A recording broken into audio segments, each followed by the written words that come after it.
Hey everyone, this is Ari, and I have a very special announcement to make before we get into today's podcast episode. Right now, during April 2019, for the next few days only from April 4th through April 15th, we're releasing our Energy Blueprint Masterclass training series that's designed to help you beat fatigue and dramatically increase your energy levels. This masterclass training is normally $197, but right now, just for the next few days until April 15th, you can get access to this 100% free as my gift to you. In this masterclass training, I'm going to show you the exact 6-step blueprint for overcoming fatigue and getting your energy back, and how to literally rewire your body to produce more energy at the cellular level. Now, if you've already seen our masterclass videos previously, then I have good news, because I just completely redid all 4 of those masterclass videos just in the last few months with brand new content, including research that has just come out in the last year.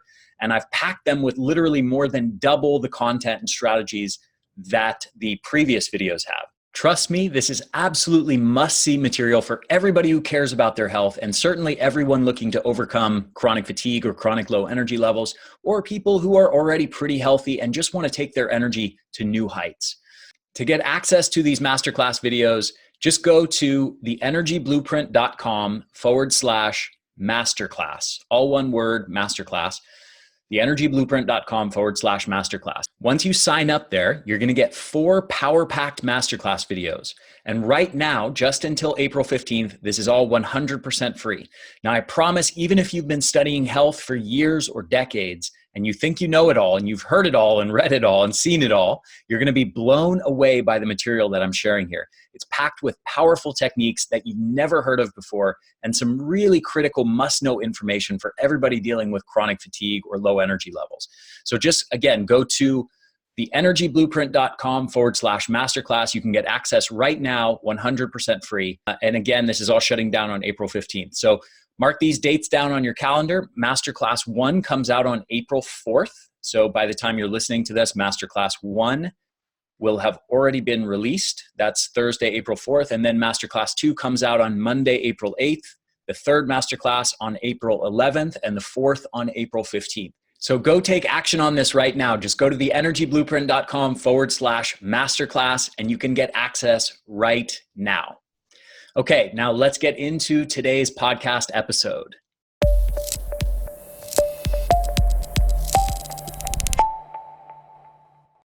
Hey everyone, welcome back to the Energy Blueprint podcast. I'm your host, Ari Whitten, and today I have with me Isa Herrera, who is a licensed physical therapist and an expert in integrative pelvic floor therapies.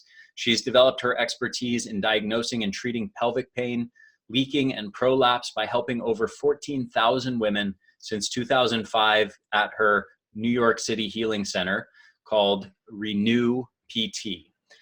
Isa has pioneered the use of integrated modalities like Maya massage, cold laser therapy, which you all know I'm a big fan of. That's red and near infrared light therapy, sound healing, and Andean energy techniques with evidence-based physical therapy in ways that had never been done before. She's also the author of 5 books on the topic of pelvic floor dysfunction and pain, including the newly released international bestseller, Female Pelvic Alchemy. Her new online school, pelvicpainrelief.com, brings all of her expertise to a global audience, incorporating exercises, self-care techniques, and integrative tools to maximize female healing and professional training. After suffering from pelvic floor dysfunction herself after the birth of her daughter, Isa has made it her life's mission to help 1 million women overcome pelvic floor dysfunction. So welcome to the show, Isa Herrera. Such a pleasure to have you. Thank you so much, Ari. I'm super excited to have this conversation with you today. Thank you for having me on your show. Yeah, and it's nice to connect with you again. On a personal note, we got to know each other and see each other and meet each other in person. I think it was, a few months ago was it October that we were in Cabo San Lucas? Yeah, October in Cabo San Lucas. It's always nice to meet everyone in person. It was just a big get together, big powwow with everyone. It was nice. Yeah, it was great. I really enjoyed talking to you and your husband. So this is kind of a niche topic, right? I mean, it's obviously women specific, but within the sort of within that, it's a very, very specific thing of treating pelvic floor dysfunction and other pelvic issues. And this is not a thing that, you know, is that commonly talked about in health circles. And but I think is a really common problem that just isn't being addressed very thoroughly. So I'm curious how you got into this and how, you know, kind of the background story of what made you specialize in this. Sure. Thank you. Thank you for asking that question. It's a great question. You know, I was in PT school and I've been a personal trainer for over 30 years, and I did that. And then I went to PT school to learn more about women's health. And then when I got to PT school, there was like a 1 hour lecture on women's health, right? Yeah, it's like, it's really ironic. And so while I was there, I got pregnant, and I'm at PT school. I'm pregnant. I'm thinking I know everything. You know, I'm working with people. I'm working on the body. And then I have my baby, and I had no idea the things that can happen to your body when you have a child. Mm-hmm. And so it took me really by surprise because I was ill equipped to help myself, because I had no idea that, you know, I don't know, maybe I was living in a bubble, that, you know, you can actually have trauma to the pelvis, you can have scarring to the pelvis, and you can have different kinds of issues like, you know, I had incontinence, I had pelvic pain, I had SI joint pain. I mean, you name it, I had the full gamut. And every time I went back to my doctor, he would say, oh, this is a normal part of healing. So I'd be, okay, I go back, I'm like, I'm just healing and it's going to take time. So after the third time of going back to my MD, I realized that something was very terribly wrong and that he was not going to be the one to help me. So then I went on a mission. I'm like, well, if this is a muscle like every other muscle in my body, let me apply the principles that I've already learned to heal my own pelvic floor muscles. And that's what I did. And I took every class that I can take. I scoured the internet, as you know, Dr. Google, you know, did that for a while. And so at the end, I came out of it ahead, but I was on what I call my personal Dr. Roadshow, you know, where I was taking painkillers and nerve suppressants. I mean, and you name it, you know, Ambien because I couldn't sleep because of the pain. And this was the sequela of my journey. And one day I just had this moment and I was like, no, I don't want to live like this anymore. I don't want to do it like this anymore. And so then I just stopped everything cold turkey and I started to apply more holistic exercises and massages and different kinds of things that I already knew, and making that deep connection to my pelvic floor. Very interesting. And then you transitioned into teaching about. Yes, yes, I did. I taught at Hunter College, and they wanted me to teach marketing techniques because that's one of my specialties is how to market a practice. And I said, I'll teach that if you let me teach about pelvic health. And I said, and I said, otherwise I'm not doing it. And so that was at a school for physical therapists. Yeah, for physical therapists, for doctors of physical therapy. And so it was really interesting because when I was teaching the students, they also had no idea. So it was like all these light bulbs were going, you know, off in the classroom, and it was really nice because a new generation of PTs that didn't have to go through what I went through knew about how to help women when they came to their offices. Mm-hmm. So I thought that that was like a full circle experience. Excellent. So I'm curious, how common is this for women? How common of a problem is various kinds of pelvic floor dysfunction? Oh, it's so common. Thank you for asking that, Ari. Let's talk about just chronic pelvic pain. We have 30 million women in the U.S. suffering alone from that. So that's 1 out of 3. That's a significant number. That's like every 3 people we know, one of them has something, right? So that's that. I was taken aback by the volume of women who suffer sometimes in silence. We have older women. You know, older women, 49% of them have pelvic organ prolapse, which was when the muscles themselves can't hold up the organs, the internal organs. We have another 50% of women who have incontinence. We have 37% of athletic women. We're talking about collegiate levels really in shape, and they suffer from incontinence or fecal incontinence. Wow. So I think the problem is really, it's huge. I think that there's a lot of shame and a lot of silence around it. And I think that the more women start to tell their stories and talk about it and seek help and learn how to care for themselves, it's going to change. It's going to change everything for the better.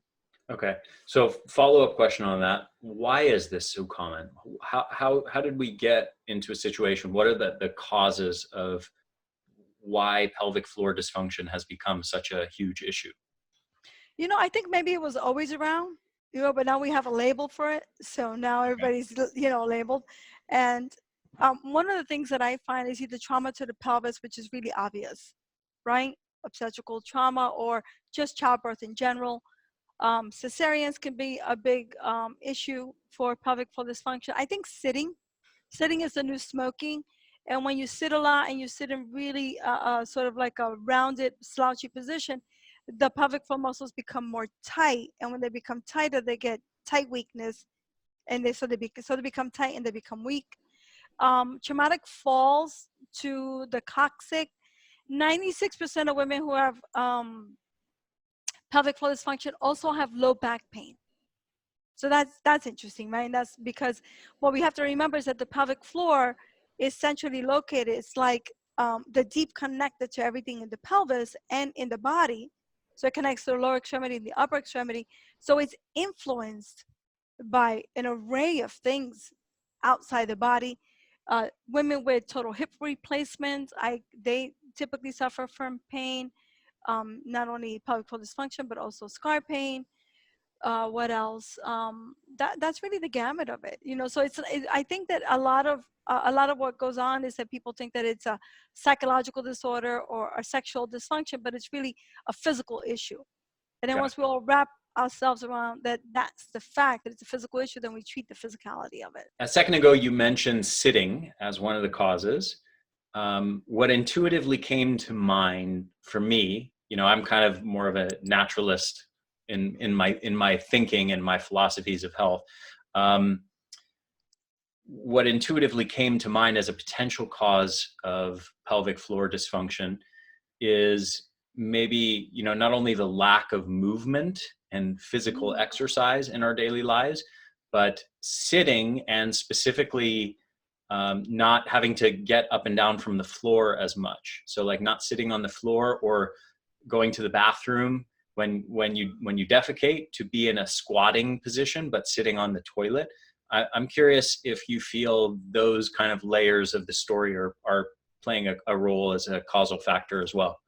Oh, I believe so. Totally, 100%. I mean, let's face it, most people have really poor bowel and bladder habits, Yeah. right? And with the pushing that goes on with defecation and urination and the hesitancy of urination, and we have a whole culture, of potty training that sometimes is a little bit aggressive, and people tend to tighten up. And with the pushing and the poor body mechanics with bowel and bladder movements, definitely there's a big correlation. So women typically feel, and men too, feel like they either can't go to the bathroom. When they do go, there's still like something left behind, either in number two or with urination.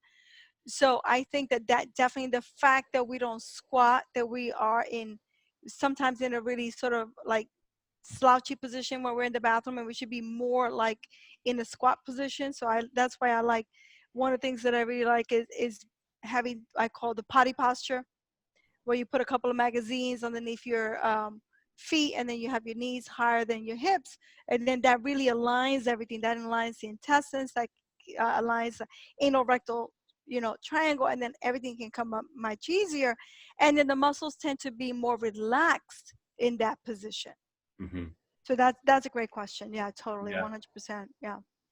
I was just thinking, when I was about 15 or 16 years old, I went to Japan for a summer. I was training with some college guys doing martial arts there for a summer, and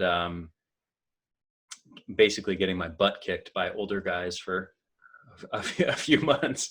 It was sort of a rite of passage for me. But one of the things, as I was living in these like sort of dorms with these Japanese college guys, you go to the bathrooms and there's just like sort of this dug out little tub.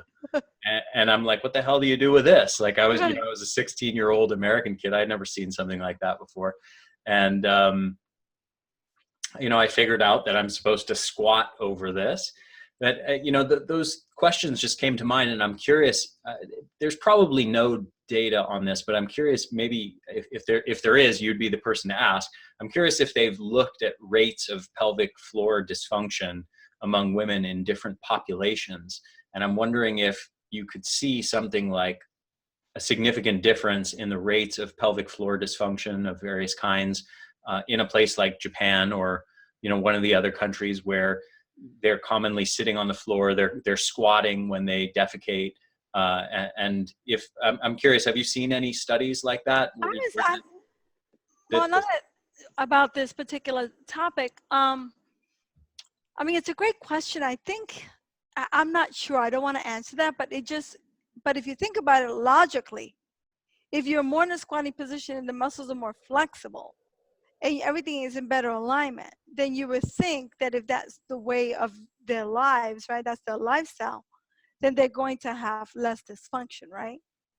Yeah. But then that's one correlation of dysfunction. But then it depends of whether, how they're birthing in their community, whether it's more something that's done in the hospital or whether they are more midwife centric and more women are laboring at home.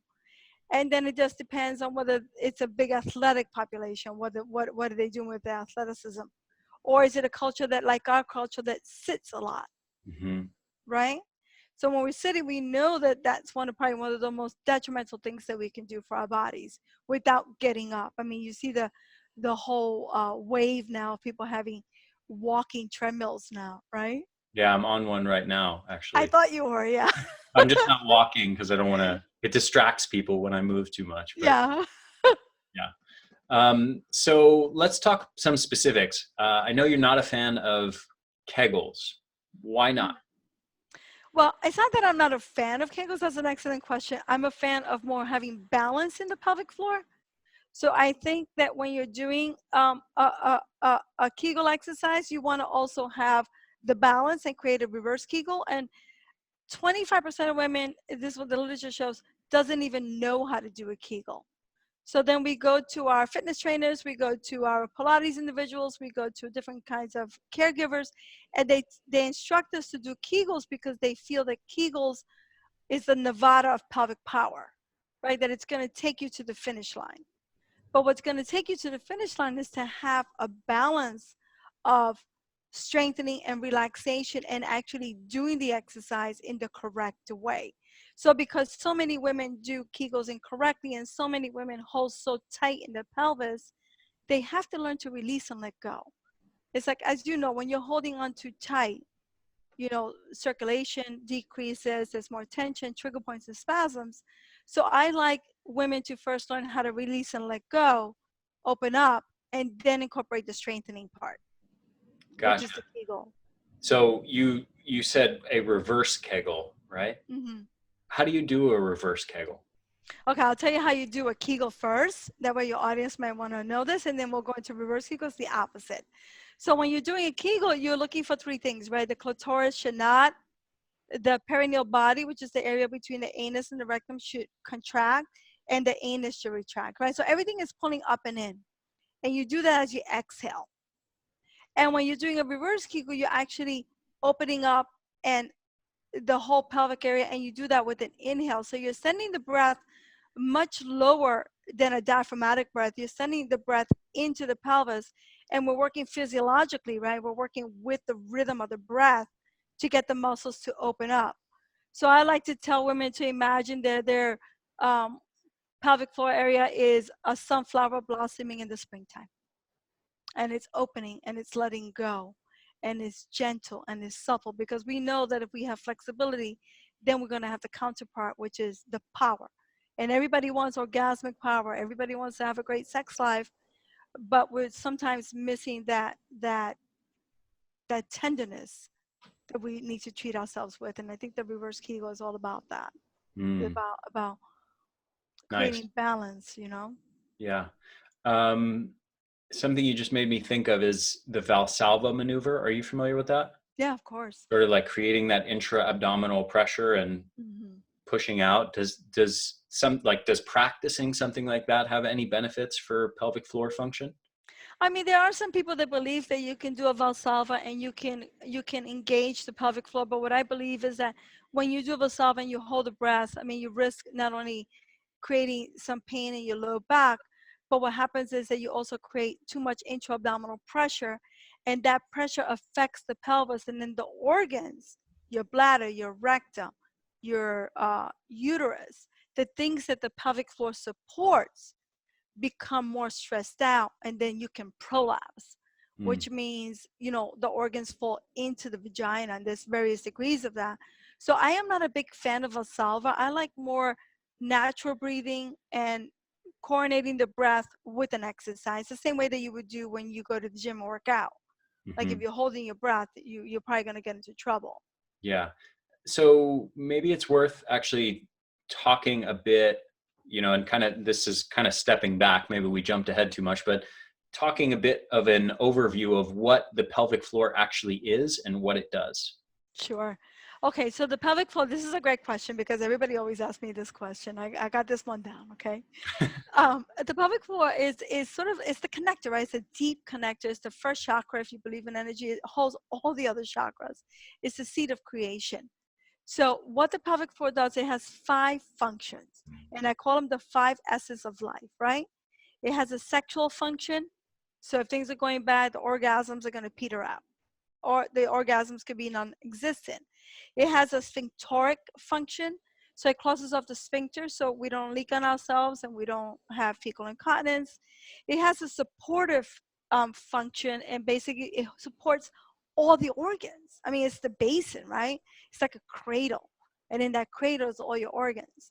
It's got a stabilization factor. So one of the things that athletic women, and I think this is what happens with athletic women, is that the pelvic floor could be too tight, so it's weak. So it's not stabilizing the lumbar, the hip, and the sacrum. So they get into trouble that way, and then the pelvic floor gets too tight. So a lot of people don't get that if there's back pain, if there's sciatica, if there's SI joint pain, that you have to work the pelvic floor so that you can hold everything better. And then the last S is sump pump. So it has a lymphatic function in the pelvis. So it pumps fluids around. And sometimes when women are very tight, there's a decrease of circulation in the pelvis. And now they're using the catch-all phrase called pelvic congestion. I think when we can't figure it out, we just say it's congested. Mm. So those are the functions of the pelvic floor. And because they have such a diverse function, they can just really have a deep influence on our gait, the way we hold our body, on our pelvic alignment, on our sexuality, and ultimately, if you're suffering, on our mindset, right? On our psycho-spiritual level, right? Mhm. Because if you're out of sorts there, then you're going to be out of sorts in other places of your life. Yeah. So we've talked about what the pelvic floor is, what it does. We've talked about some of the main causes of pelvic floor dysfunction and why it's so prevalent. Mhm. We've also talked about Kegels and reverse Kegels. So, what are some of the other big factors to help women protect and improve the function of their pelvic floor? Okay, that's a big question. I'm going to answer that as best I can. I think um, one of the things is really being aware of what's happening. Like we're so used to tracking what's going wrong with the body, right? You go to the doctor, keep a pain journal. Hey, keep this journal. So I like to do twofold. I like when a woman undertakes a certain exercise program, I want her to really pay attention to her pelvis, and I want her to know what exercises feel good for her so that she can continue to do those, and exercises that she's leaking with, because so many women go to the gym, they have improper mechanics, and then they leak on themselves and they ignore it, and they think that it's a normal part. So I think journaling is the first thing, so you can become aware, because awareness is the key to everything. You become aware of what's affecting your pelvis in a way that's not cool, then you can fix that. I think that women need to really examine themselves and do a vulvovaginal examine, look at their own pelvic floors. I don't think we should outsource that. We shouldn't have to go to someone to let us know what's happening with our own pelvic floors. I think looking really provides a great deal of information. And then doing the Kegel exercises, the reverse Kegel exercises with a balance, I think that's important. And if you have pain, then that's the one time. If you have vulvodynia or vaginismus or interstitial cystitis or painful bladder syndrome or anything along those lines, then I think women get into trouble because they do Kegels, but that's not the right medicine for them. So you have to figure out, like, if you're in pain, you're not going to create more tension, so you should focus on the reverse Kegel. If you're leaking and have issues related more to supportive function of the pelvic floor, then you might consider doing a combo Kegel, reverse Kegel, so you have balance. So Gotcha. that's important. I think sitting posture is important. The way you walk is important, but sitting posture is absolutely critical. Holding the breath, not pushing with urination and defecation. Those are things that you can start right away, and that would help you protect your pelvic floor. Not holding the breath when you're in the gym and creating more excessive intra-abdominal pressure. I think that's also a big thing that you have to be aware when you're working out. And if you're running and you're having any kind of issues with leaking or any kind of issues with pressure, then you have to do activity modification, right? Because if you're listening to your body and then there's something going on with the body that's giving you pelvic symptoms, whether it be leaking or pain or prolapse or pelvic discomfort, then you have to be thinking, well, then maybe my body is not ready for that activity and you need to strengthen other parts of it. So I like, if you heal the body, you're going to heal many aspects of your life. So you want to be really paying attention to what's going on with that. Yeah. Excellent. So a couple other things. One is cesarean births, and the other one is diastasis recti. Mm-hmm. Are there any, and I'll let you address those however you want, but are there any sort of specific strategies that people in those scenarios need to be aware of if they've had a cesarean birth, or if they have diastasis recti? What kinds of things should they do in that circumstance? Okay, that's a wonderful question. I love that, because a lot of people feel like if they have a cesarean, their pelvic floors are going to be 100%, beautiful and nothing's going to happen. But what we have to remember, there's 9 months of pregnancy, right? And there's a lot of pressure on the pelvic floor. So there has to be some sort of attention paid to the muscles. The other thing is that the abdominal fascia and the pelvic floor fascia, they're like a peanut butter and jelly sandwich. And when you have a cesarean, 8 layers of fascia have been disrupted. So if there's a disruption in the fascial system, then you know that the pelvic floor is going to get it too, right? So a lot of women come to me with cesarean births and they're like, I don't understand. I didn't birth through my vagina. Why do I have these symptoms? And I'm like, well, chances are that you have scar tissue that's sending wrong messages to the pelvic floor. And on top of that, the fascial system is off. And on top of that, your core is weak.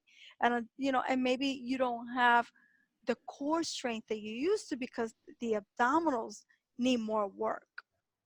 And with the diastasis recti separation, it's the same thing. Diastasis recti separation has been correlated with sexual pain in the literature, low back pain, leaking, and prolapse, because there's nothing to hold the organs together, because the pelvic floor and the abdominal muscles, they love each other.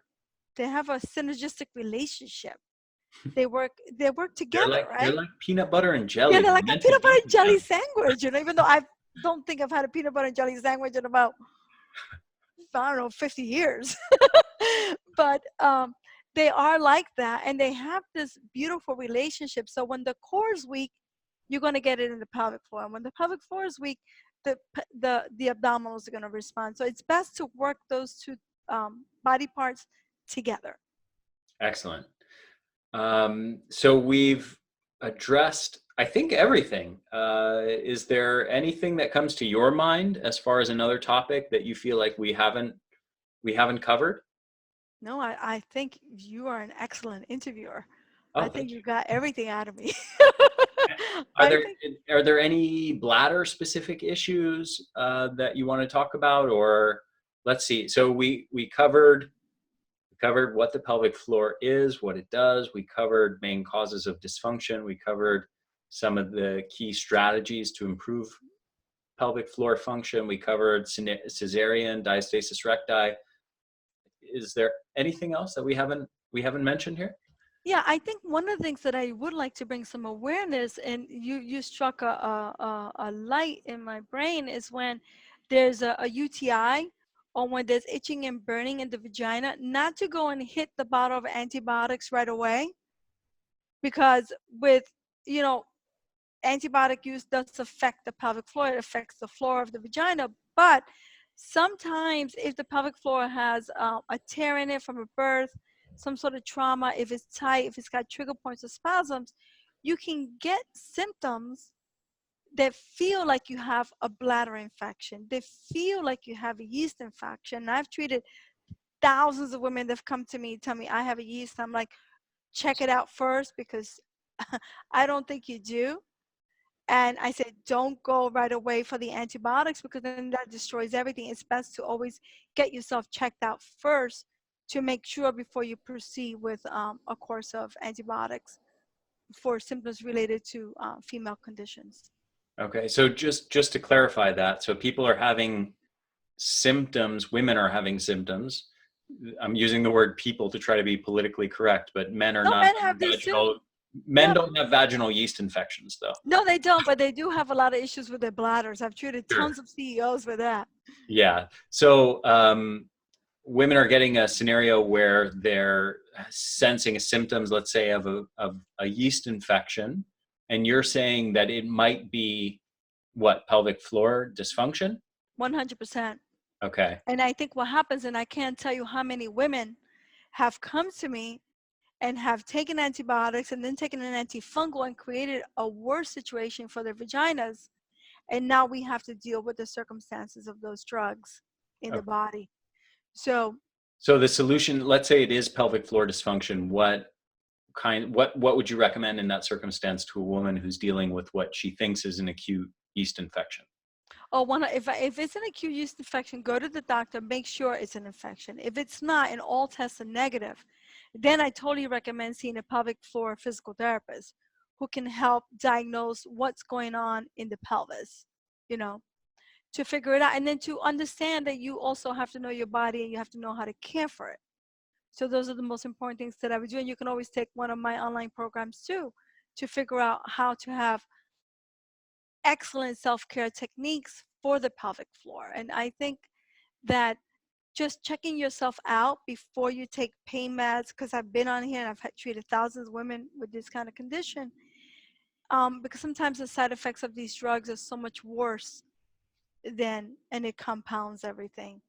So I always like everyone to know for sure. And now they have these things over the counter that you can check with.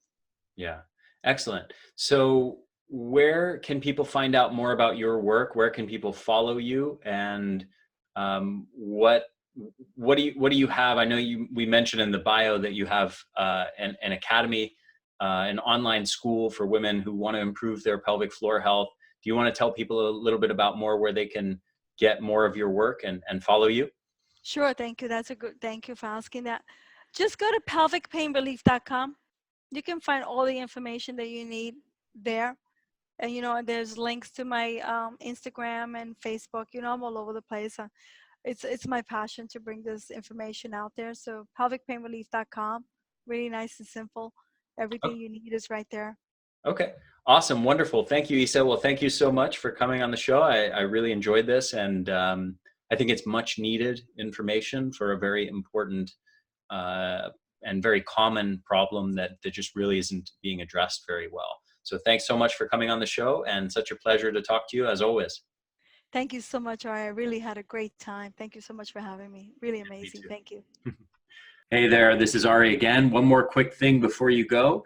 Just make sure to subscribe to our YouTube channel, The Energy Blueprint, and also make sure to subscribe to this podcast on your favorite podcast platform, whether that's iTunes or Stitcher or anything else.